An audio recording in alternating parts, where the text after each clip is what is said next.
Bonjour, je vais vous montrer, pardon, excusez-moi pour les bruits, je vais vous montrer les nouvelles fonctionnalités de GEPS sur les taux d'étagement et qu'on a regroupé dans des items qui s'appellent chemin de continuité. C'est donc l'onglet qu'on verra ici quand les chemins sont créés et ici pour les importer.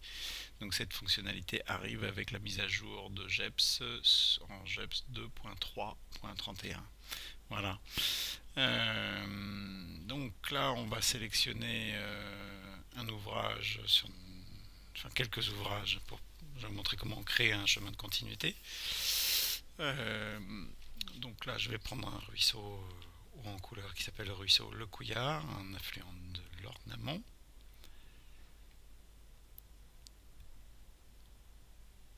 Voilà, donc là je sélectionne ces points d'obstacle à l'écoulement suivant le toponyme.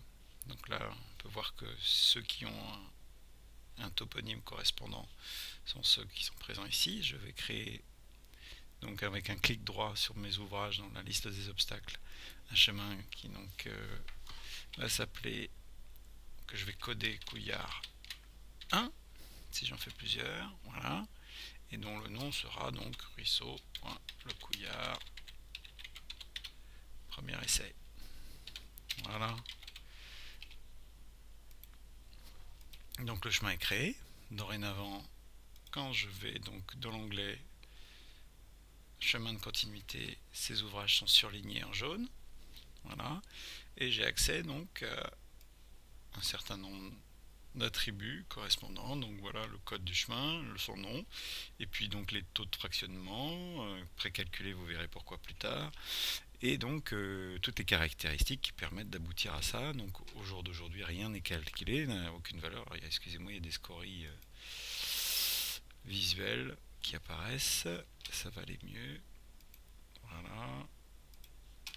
Je vais revenir en arrière. Voilà. Donc là, ce qu'on peut voir, c'est qu'il y a déjà une valeur qui est complétée ici, c'est la complétude, parce qu'on a une hauteur de chute pour tous ces ouvrages. Par contre, ce qu'on peut constater, donc c'est pas super pratique d'usage, mais sur la carte, ce qu'on peut constater, c'est que visiblement, il y a des ouvrages qui sont quand même présents sur cet axe. Donc il faut essayer de voir si ces ouvrages sont vraiment sur ce chemin, auquel cas il faudra les rajouter. Donc là, je m'approche de l'obstacle et donc je peux constater que cet obstacle effectivement est sur ce chemin, est bien sur le chemin, et que c'est donc l'exutoire de l'étang de la forge. Il n'a pas le toponyme, donc ce que je vais faire, c'est que je vais le sélectionner et je vais l'ajouter. Voilà, je l'ai sélectionné avec cet outil ici, et je vais aller dans la liste des obstacles. A priori, il est sélectionné, donc c'est bien lui. Il est à une hauteur de chute de 4 mètres. Il n'est pas tout à fait sur le même code hydro, mais donc il n'a pas le même toponyme, mais nous on sait que c'est le bon chemin. Donc on va donc ajouter un chemin. Après c'est votre dire d'expert, hein. Moi je vous montre comment faire, mais c'est pas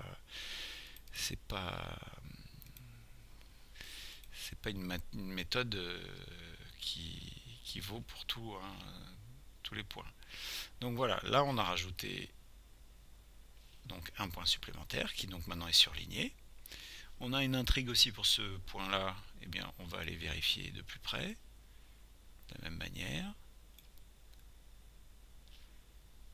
Donc on constate ici que ce point est lui aussi a priori intégrable au chemin. Donc là, bon, a priori c'est juste une histoire de positionnement. A priori l'exutoire de cet étang n'est pas ici mais sur le côté, donc bien placé là. Donc on va sélectionner ce point supplémentaire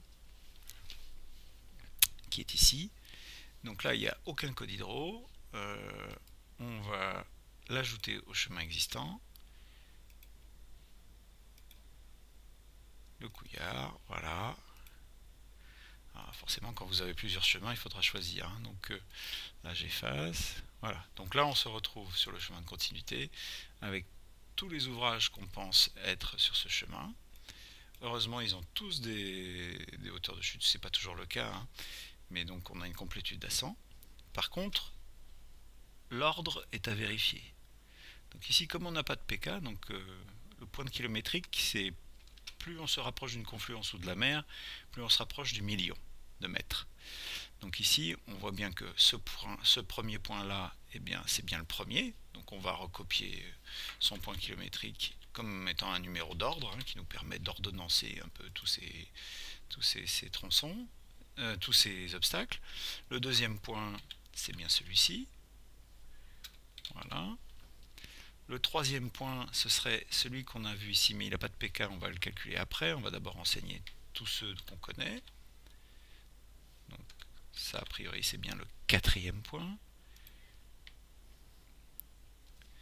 Ici, je renseigne pour que ce soit plus pratique après à faire. Donc, le code, le pk, le code ordre qui vient ici du pk. Donc, voilà. Et ici, donc, le premier point qui est proche de l'amont, qui a un pk donc plus faible, un point kilométrique plus faible. Donc pour ce premier point ici, dont je ne connais pas le pk, il va falloir que je trouve un moyen pour calculer ce pk. Donc là on a un nouvel outil sur la carte qui permet donc de calculer une distance. Donc on va se rapprocher du point qui est le plus proche ici. Là on va zoomer, on va se mettre ici. Et on va calculer approximativement donc la distance qui aurait dû être la bonne. On peut éventuellement rajouter des drains un peu plus précis pour pouvoir les suivre lors de notre calcul. Voilà. Donc je prends cet outil. Donc là vous allez voir que ça va donc faire pâlir toutes les couches qui sont en dessous. C'est un outil qui donc permet de dessiner une distance, enfin de dessiner un axe pour calculer une distance, avec donc le clic gauche pour créer ces points. Donc là je suis la BD Topo au mieux que je peux.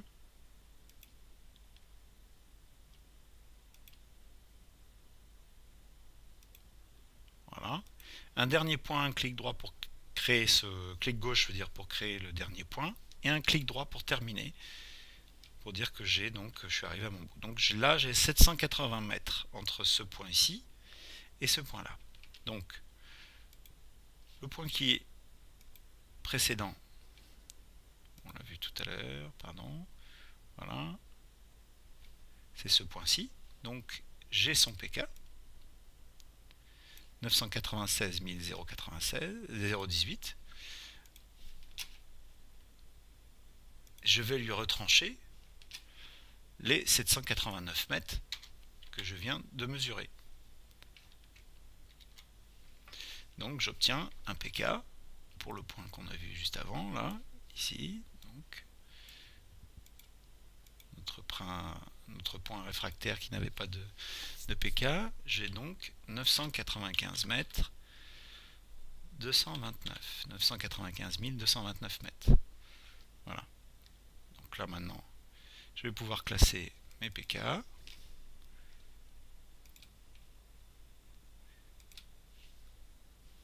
Voilà. J'enlève mes couches pour qu'on soit plus au fait de... Voilà. Donc, dorénavant, ce point récalcitrant qui n'avait pas de pk, mais il s'ordonnance comme prévu. Donc là c'est le deuxième à proximité depuis l'aval, et donc le troisième c'est celui-ci, et le quatrième c'est bien le suivant. Voilà. Donc là maintenant on a des pk, il nous manque la longueur du linéaire total du tronçon et l'altitude amont et aval pour pouvoir calculer les taux de fractionnement et taux d'étagement. On va commencer par donc le linéaire. Donc pour avoir le linéaire, on va se rapprocher de l'amont pour pouvoir, là encore, utiliser l'outil distance ici pour calculer le linéaire amont depuis le dernier pk connu. Je fais ça de manière approximative, vous pouvez faire ça de manière beaucoup plus précise. C'est juste pour vous montrer comment ça fonctionne. Donc toujours clic gauche pour tracer.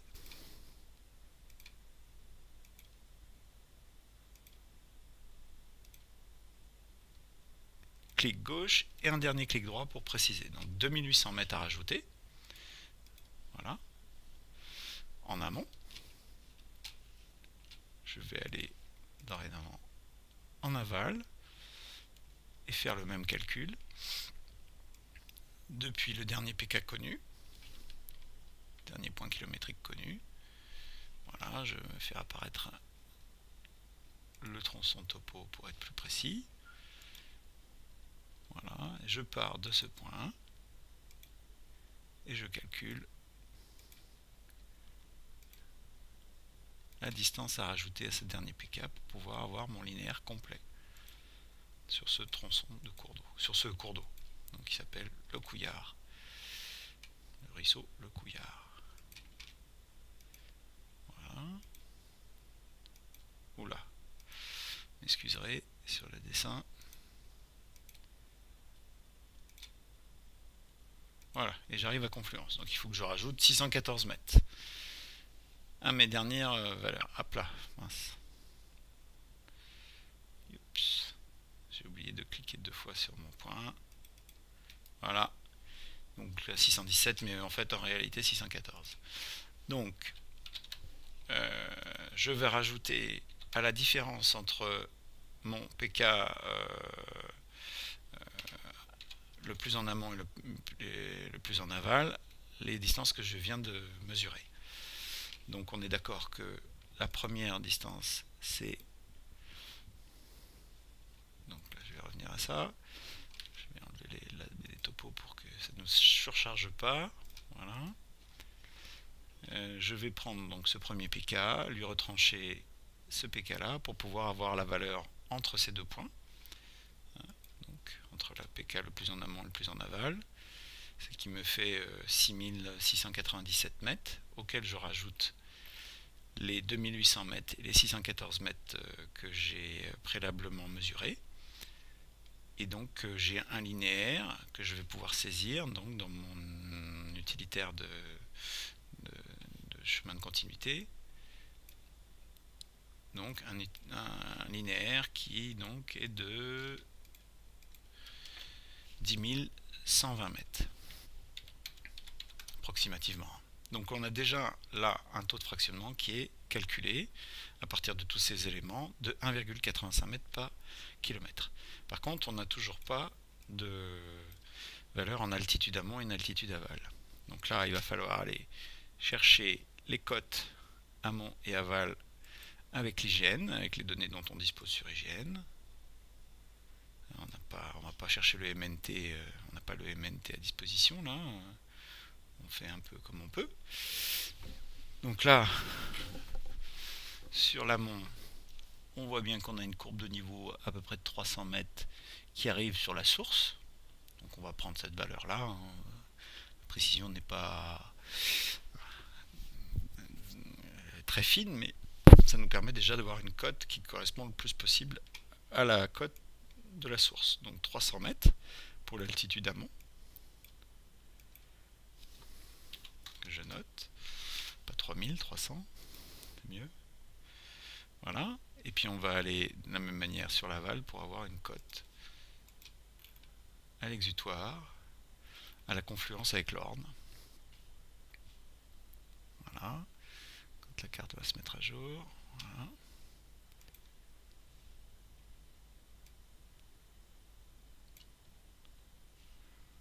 Voilà, je vais essayer de trouver une cote sur cette confluence.